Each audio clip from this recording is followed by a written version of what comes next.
Vatimpana etni pasteur Barbier Christina. Masina tsara indrindra midera ny fahatsaranao zahay, manome voninahitra ny anaranao satria Andriamanitra mahagaga ianao, Andriamanitra tsara ianao, mpanao ny tsara ianao, indre ny famindramponao aminay zanak'olombelona, indre ny herinao, iza moa mahatohatra an'izany herinao zany. Andriamanitra tsara sady mpanao ny tsara tokoa ianao. Fifaliana indray anatonanay ny seza fiandriananao amin'izao fotoana izao, ankofa ny fo sy fanahinay idera ny fahatsaranao sy ny fahalehibiazanao, ary anome voninahitra ny anaranao masina. Eny avy amin'ny vavan'ny maloto molotra no anandratanay fideranao anao ankehitriny, raiso izany hoanitra mampofona eo anatrehanao, ho fiderana ny anaranao masina ka ho tonononay amin'ny anaran Jesosy Kristy Tompo avy any Nazareta, manao hoe masina, masina, masina Jehova tompony maro, eniky ny voninahiny ny tany rehetra. Aleluia. Mankasitraka Jesosy malala amin'ny fitiavanao satria indro ianao mbola te hamoky soa ny fanahinay indray. Eny mikatsaka ny hatsarana isan'andro ianao, manitsy ny fiainanay ianao satria tianao zahay handova ny fiainana mandrakizay. Koa dia namelatra indray ny teny masinao eto ambany masonay ianao Jesosy. Taio ny teninao, taio ny mpitoro filazantsaranao, ary taio Jesosy ireo zanakao mandray hiaino izany teninao zany, ampizara ho anay tokoa ny fahasoavanao. Mitenena Jesosy araka ny fombanao, vonina hiaino anao zahay. Misaotra Jesosy malala. Aleluia. Amen. Ny lohatenin'ny fampahirezana ao amintsika indray amin'ity maraina ity dia hoe mitaona antsika hibebaka satria antongotra ny andro hiavana. Hoy ary ny fampahirezana amin'ny hoe andao hibebaka. Ka hosokafantsika ny filazantsarany Jesosy Kristy Tompo nosoratan'ny Matio. Matio toko faha 1:12, andininy faha 4:40 ka hatramin'ny faha 4:20. Rehefa hita izany ho vakina amin'ny anaran'i Jesosy Tompo avy any Nazareta, manao hoe fa tahaka ny inona no anoarako ity taranaka ity? Tahaka ny ankizy madinika mipetraka eny an-tsena izy, izay miantso ny namany ka manao hoe efa nitsoka sodina taminareo izahay, nefa tsy nandihy ianareo. Efa nanao feo fisaonana izahay, nefa tsy nitehitratra ianareo. Fa tonga Jona tsy nihinana na misotro, ka hoy ny olona manana demonia izy. Tonga ny zanak'olona mihinana sy misotro kosa, fa hoy ny olona indro olona fatrapitia hanina sy mpisotro divay, sakaiza ny mpamory hetra sy ny mpanota. Fa ny fahendrena dia hamarininy asany.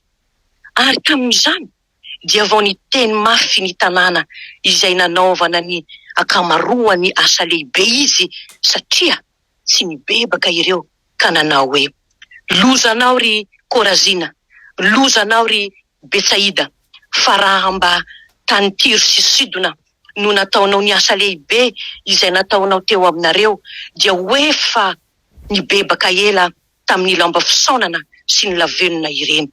Fa lazaiko aminareo fa ny ho moramora kokoa ny hoan'ny Tiro sy Sidona amin'ny andro fitsarana noho ny ho aminareo. Ary ianao ry Kapernaomy, hasandratra hatrany an-danitra va ianao? Hietry hatrany amin'ny fiaina tsy hita ianao. Fa raha mba tany Sodoma no natao ny asa lehibe izay natao teo aminao, dia ho naharitra ambaraka androany izy. Fa lazaiko aminareo fa ho moramora kokoa ny hoan'ny tany Sodoma amin'ny andro fitsarana noho ny aminao. Amen. Ray masinao, mana masinanay amin'ny fahamarinana, ny teninao no fahamarinana. Amen. Ny fireneny Israely no entina mananatra antsika kehitriny ry havana. Korazina sy Betsaida ary Kapernaomy no ajoro hakatsika anatra anio. Fa voasoratra eto amin'ny soratra masina ireny tantarany razantsika fahiny ireny mba ho anatra ho antsika ry havana, izay velona amin'izao andro atao hoe mandroso sy androm-pahasoavana izao. Ka izao filazantsara atolotra amintsika androany izao, filazantsara mampangorohoro, tenin'Andriamanitra sabatra roa lela, fitiavana mikapoka, famindram-po mananatra mafy. Jesosy miala nenina, miantso ibebaka, zarantsika azariavana malala. Mbola tsy voakapoka isika, zarantsika azariavana, mbola tsy naringana. Zarantsika azariavana, mbola tsy nahetry hatramin'ny fiaina tsy hita. Zarantsika riavana, mbola mahazo mihainy ny filazantsarany io. Ka hoy ny tenin'Andriamanitra hoe, zay manatsofina hoenty miaino, aoka izy hiaino. Amin'izao filazantsara noenotsika izao dia misy fahamarinana telo lehibe izay tia ny tenin'Andriamanitra ho azontsika. Voalohany, ny halaly ny fitiavan'Andriamanitra ny zanak'olombelona. Ny halaly ny fitiavan'Andriamanitra ny zanak'olombelona. Ny fitiavan'Andriamanitra ny Israely no voalaza voalohany.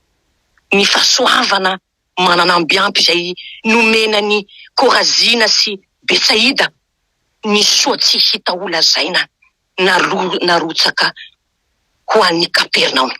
Izany no zava-dehibe voalohany asio amin'izao teny voavaky izao. Fa nanahoana izay azony nataon'Andriamanitra taminy? Fa nihevitra izy ny hampiadana ny zanak'Israely. Niezaka tokoa izy hanasoa sy hamonjy any Betsaida sy Korazina. Ary de nikely aina mafy hanandratra ny Kapernaum hatrany an-danitra. Fomba maro samihafa riavana, fiasana maro samihafa riavana, ary de olona maro samihafa nandritry ny taona maromaro be no efa nentina niasa mba hitaona ireo mponina tamin'ireo toeranareo haninona ny tanjon'Andriamanitra hahita fiadanana. Raha ny firenen'i Israely no jerena, iza moa no kristianina tsy mahalala ny tantara ny fitiavan'Andriamanitra izany firenena malaza izany? Hatramin'ny antsoan'Andriamanitra ny Abrahama razambeny izany ka mazaka androany riavana. Fa nataon'Andriamanitra tony tany boaloboka teo afovoan'izao tontolo izao mantsy io firenena io. Ary de inona no natao riavana? No karakarainy fatratra, nasiany fefy manodidina sy narovany. Ary dia nanirahany mpanompo maro be, nanolokolo azy.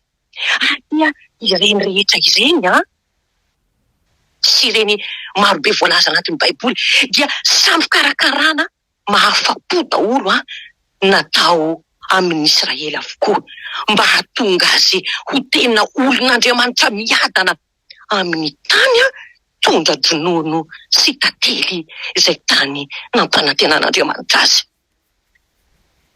Tsy tapitra io nefa, fa mbola nisy zavatra lehibe mety tsy takatry ny saina. Na nirahana mihitsy aza io firenena io ny zanak'Andriamanitra dia Jesosy Kristy izany. Teraka tao amin'ny firenena Israely izy, velona tao amin'ny taniny izy, ary anisany vahoakany izany Jesosy Kristy izany. Miasa fatratra koa izy, ka de izao tsy mitandro asa sarana mihitsy izy. Inona nataon Jesosy? Namasitrana ny aretina, nandroaka ny fanahy maloto, namoky ny nona maro analikisa, nampahiratra ny jamba, nampalady ny marenina, nanangana ny maty mihitsy aza, nampatanjaka ny reraka tamin'ny teny izy, nanome toky ny ory izay ory ampanahy tamin'ny fampianarana izy. Nitaona ireo diso lalana tamin'ny toriteniny izy, ka izany indrindra no nilazany hoe makandesa ty amiko ianareo rehetra zay miasa fatratra sy mavesatretana, fa izao hanome anareo fitsarana. Zany hoe ny mazava, ny posaka ao amin'ny maizina no azo ilazana an'izany fahasoavan-dehibe noentin'i Jesosy izany araka ny tenin'ny mpaminany hoe niaizina ozy manarona ny tany ary niazipito ozy manarona ny firenena fa aminao kosa ozy mibosany Jehova ary aminao ozy nosehony voninany. Korazina sy Betsaida ary indrindra fa Kapernaomy izay natao hoe tanànan'i Jesosy mihitsy aza no nanatombo-pahasoavana lehibe noho ny mponina rehetra manodidina azy. Eny, ireo mponina ireo dia nandre mivantana ka nahita mifanatrika mihitsy aza nitsapa tamin'ny tanany ry havana malala ny hare-pahasoavana nomen'Andriamanitra tamin'ny alalan'i Jesosy Kristy, ary teo afovoan'izy ireo koa no nifidianan'i Jesosy ny maro tamin'ny apôstôly 12 Ka inona indray ry havana? Inona indray? Izany teny izany no mitarika antsika amin'ny fahamarinana faharoa dia milaza hoe tsy nibebaka ireo. Nampiseho ny faralehibe ny fitiavany araka ny famindram-pony mandrakizay teo amin'ny Israely Andriamanitra mba ho sambatra izy ireo ary ahita fitsaharana mifanahany. Nefa fahadisom-panantenana ny vokatry izany rehetra izany nataon'Andriamanitra izany, ary izany no andrenesantsika izao filazantsara matahotra izao fa ny teny mafy ny tanàna izay nanaovany ny akamaroan'ny asa lehibe Jesosy satria tsy nibebaka ireo. Efa nampiasaina avokoa mantsy ny hevitra rehetra izay azo natao hampiova fo ireo Israely ireo, nefa nijery ihany izy fa tsy nahita, ny haino ihany fa tsy nandre, nitsapa ihany fa tsy nahafantatra. Efa lalodalovana ny sofiny ka na dia nanakoako aza ny antso afovoan'ny filazantsara, ary na dia naneno mafy aza ny mozika ny famonjena natodry ny Jona sy ho amafisy ny Jesosy, dia taitra ihany izy ireo fa tsy ny fo, na tsiaro ihany fa tsy bebaka. Eny, fa na dia namirapiratra toy masoandro be lohataona teo ampovoan'ny lanitra manga aza ny asa lehibe sy ny teny mpamonjena nataon'i Jesosy Kristy fahazavan'izao tontolo izao.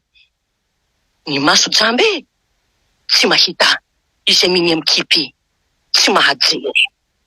Nanamafo ny Israely tsy nibebaka izy, ary dia niara ny teny mafy mampiorokodra izao voalaza Jesosy izao. Lozanao ry Korazina, lozanao ry Betsaida, hietry hatrany amin'ny fiaina sy hitanao ry Kapernaume. Havako malala ao amin'ny tompo, atongotra ny andro. Tsy mangorory va ny fanahy ao anatsika miaino izao fitsarana matahotra ny hatra tamin'ny Korazina sy Betsaida ary Kapernaume izao. Nilatsaka taminy ny kanota-pitsarana tsy misy famindram-po intsony, niatra taminy ny dia-pamaky voalohany izay nikapa sy nanimpy azy ireo ho any amin'ny afo tsy mety maty. Nahoana mo ry havana? Ny teny mafy azy ireo Jesosy satria tsy nibebaka izy ireo. Eny, niditry ny fony tsy nibebaka no niraketa ny fahatezerana mandrakizay ho amin'ny fitsarana marin'Andriamanitra. Ry havana malala, fa ndre mihevitra isika, eny, sao misy manao anakapo hoe tsy hay izany. Fa ny Korazina sy Betsaida ary Kapernaume tsy antsika fa andry zareo tany Palestina tany. Aoka hijanona kely isika ry havana ka tsarao kely ny fotsika tsirairay avy ary tsapao kely. Mba manao ahoana re ny fienotsika ny filazantsara, manao ahoana re ny fiheverantsika ny famindram-pon'Andriamanitra izay mbola maharitra amintsika mandrakandroany. Mba efa voataona ny ireny teny marobe ireny vaitsika ka nibebaka marina ry havana. Ampirisihana hazoty hivavaka ny Kristiana, nefa mikiribiby amin'ny hakamona ny maro ry havana malala. Taomina hibebaka ny sasany, nefa mifikitra amin'ny otany ary maneso mihitsy aza sy miteny ratsy ny mpanompon'Andriamanitra izay voahosony. ilazana ny faharatsian'izao tontolo izao sy ny fandroka mahafaty ao aminy ireo tanora marobe. Nefa toy izany aza vao mainka mampirisika azy hiliba sy anarato ary hameno ny kibony amin'ny fifalitany. Antsoina hanatona an' Jesosy mpamonjy ny olombelona mba hiavana aminy. Avy mba havelany eloka harovany amin'ny herin'ny Satana, homeny fitsaharana ka nataony sakaiza asangany hatrany an-danitra mba hiara-mandova aminy ny haren'ny lanitra sy ny voninahitra mandrakizay. Nefa tamana loatra amin'ny ankoso-bolamena ny taniny sasany variana miharena misy kalalao sy harifesina manimba ary mpangalatra manamitrano ary de valina salasalena be iayay mangatakandro lava ny hafa ary de zao manositra tsotra izao sy mitora bato ny irak'Andriamanitra izay notendreny hitondra ny anarany amin'izao tontolo izao. Ary raha mba tenenina ny fahafoizam-tena saina ny hery andro vola koentina mampandroso ny andro ny asan'Andriamanitra moa tsy maro va ny momonimonna ary misy aza tafitoana mihitsika miala tahaka ilay tovolahy mpanan-karena nasaina nizara ny fananany tamin'ny malahelo. Havako malalo fandrao diso lalana isika. Odrery avana manala tosarotra lahy tosarotra lay ny mibebaka sarotra ny mibebaka ary indrindra moa fa ny hamoa voamety izany hoe mpibebana izany. Eny sarotra kanefa raha foanatsika fireharehana sy ny fanamarena tena raha manetry tena toy ny zazakely tsy mahery tsy mba hendry ary tsy mahay mandeha isika raha velatsika Jesosy Kristy ny fanahy masina hiasa ao am-poditsika ka raisitsika amin'ny fomankasitraka ny tena moa misy mahagaga izay tsy hain'Andriamanitra va hoy ilay hira hoe miverena ry zazam-piodina fa hositraniko ny fiodinanareo izay namboatra ny fo dia mahay mamova ny fo vato ho tonga ho fonony fo mba ho afaka mibebaka. Izany nataon'Andriamanitra tamin'ny zanak'Israely ho fafazako rano madio ianareo dia adio hiana sampinareo rehetra. Eny soroko aminareo ny fo vato dia omeko fonony anareo ary ny fanaiko ary ataoko ao anatinareo ho ny tompo. Eny Kristy Jesosy miantso ny mpanota hibebaka kitsy izay manatona azy na dia mpanota mafiatoka indrindra za dia tsy mba tsy fa omeny hery ho tonga zanak'Andriamanitra. Ka ry mpanota namako ory osa feno fery Jesosy mpamonjy manan-kery manasitrana aisanao. Ry havana malala firy moa ny toriteny mba efa renao, firy moa ny tenin'Andriamanitra efa nandalo teo am-potsofoka sy teo am-potsofonao, firy moa ny mpanompon'Andriamanitra efa nanambara ny filazantsara aminao ary voisanao ve ny fahasoavan'Andriamanitra azonao hatr'izay na olona hanao izay. Zany indrindra no mitarika antsika fanamarinana fahatelo azafady hoe ry asa atao sinitsinina ny androm-pahasoavana maharitra amintsika Andriamanitra. Fahatelo farany maharitra amintsika Andriamanitra. Ny famotrapon'Andriamanitra mbola maharitra amintsika mandrak'androany. Ka moa mba fantatro sy fantatrao va fa ny famondram-pon'Andriamanitra nge dia mitaona antsika hibebaka izay tsy mibebaka dia hiarany teny mafy tahaka ny Korazina sy Betsaida ary Kapernaumy fa izay mibebaka kosa havako dia handray teny mamy teny mampifampionana hoe anaka voavelany ilokao. Teny tsara indrindra hoe ary sambatra ny olona izay voavela tsy voasarona ny fahotany. Sarotsy tokoa ny olona izay tsy sainy Jehova eloka, fa izay misy famelan-keloka mantsy, misy fiainana sy fitondrena mandraka izay mandraka izay. Nahatongavan'i Jesosy tetỳ an-tany iny hitady sy hamonjy ny very iny, mbola misokatra amiko sy aminao ny andro pahasoavana. Hoy ny Tompo hoe, amin'ny alalan'ny lohateny ny fampahirizana ny maro hoe andao hibebaka andao hibebaka ho tanteraka amintsika ny izany. Azy ireo voninahitra an'ilay maty voaomby teo amin'ny azo fijaliana ka nandresy ny fahafatesana, ny dera sy ny laza ny voninahitra mandraka izay. Haleloia, amen. Ivavaka sika Tompoko, Tompo Jesosy malaky, misaotra anao amin'ny filazantsara soa izay omenao, filazantsara mampangorongoroka kanefa dia filazantsara soa miala ninina aminay, filazantsara soa mbola mamindra fo aminay taona hibebaka hiala amin'ny ratsy fanaonay, ary hikatsaka mandrakariva ny fahamasinana hitady ny tavanao, ary indrindra hiantoraka eo anatrehanao anasana iny ny tenanay amin'ilay rano zanak'ondry tsisy kilema. Dia ilay rano zanak'ondry izany nalatsaka ho an'ny maro, ho fametana ny eloko ny maro. Ta io ny teninao Jesosy, mba tsy ho sanatria ho mpiaino fotsiny ihany izay amin'izany teninao izany, fa amin'ny tian'io indrindra anatin'izao fotoana tena hoe fandinian-tena andalovanay izao hoe lalan'ny azo fijalianao izao anatin'izao karema izao, hibebaka marina tokoa izay Jesosy. Antady lady hitady anao ary hiala amin'ny ratsy fenao, ary ihany koa hikatsaka ny famindram-ponao sy ny famelan-keloka maro feno avy aminao. Ta io ny tsirairay avy Jesosy, ta io ny tsirairay avy manana retim-panahy izahay izao.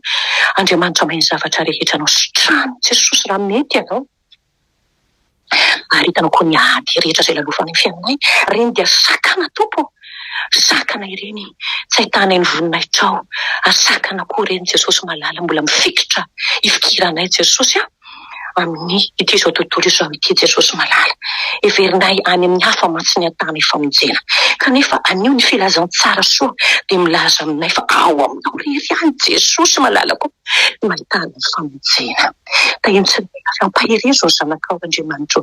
Misy koa te hiala Jesosy satria tena te ho afaka amin'ilay fanagijana izay ataon'ilay Satana amin'ny fanandevozany, kanefa Tompo tsy mahafahatena Jesosy ianao. Ilay naniraka ny mpianatra hoe vahao ilay zana-boriky, iny Jesosy ankalazainay izany amin'ny andron'ny sampandrofia iny, ka dia mba ho vahanao koa izay voafatotra rehetra Andriamanitra afaka tokoa hideranao ankalaza ny anaranao masina ry zanaky Davida, ka ahafahany tsirairay avy ankalazanao amin'ny alahady iny. Hosana ho an'ny zanaky Davida. Jesosy Kristy Tompo avy any Nazareto, manay Tompo ny fanahy ny fanahy ny fanitretena, ny fanahy ny fatahorana anao, ahafahanay Tompo manompo anao amin'ny fahamarinana sy amin'ny fahamasinana, ary alanay koa amin'ny ratsy rehetra. Ta iny tsirairay avy amakivaky izao tontolo andro izao Jesosy, ka tanterao aminy ilay tso-dranonao mahery manao hoe hitay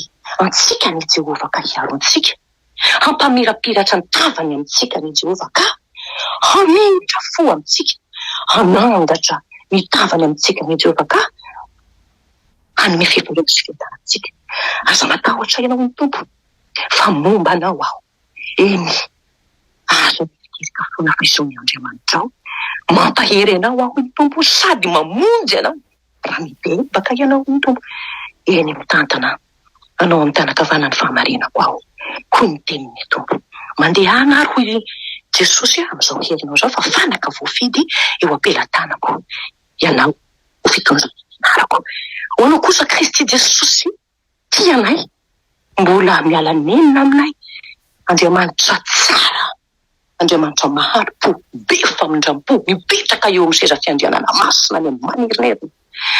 Hoanao ny saotra ny ady ny dera ny voninahitra, fa efana mandika izay mandika izay. Fa ho anay tsirairay avy kosa ny famelan-keloka feno ary ny fanafahana, satria efa tonga ny zanak'olona hitady izay monjy ny very. Haleloia, amen.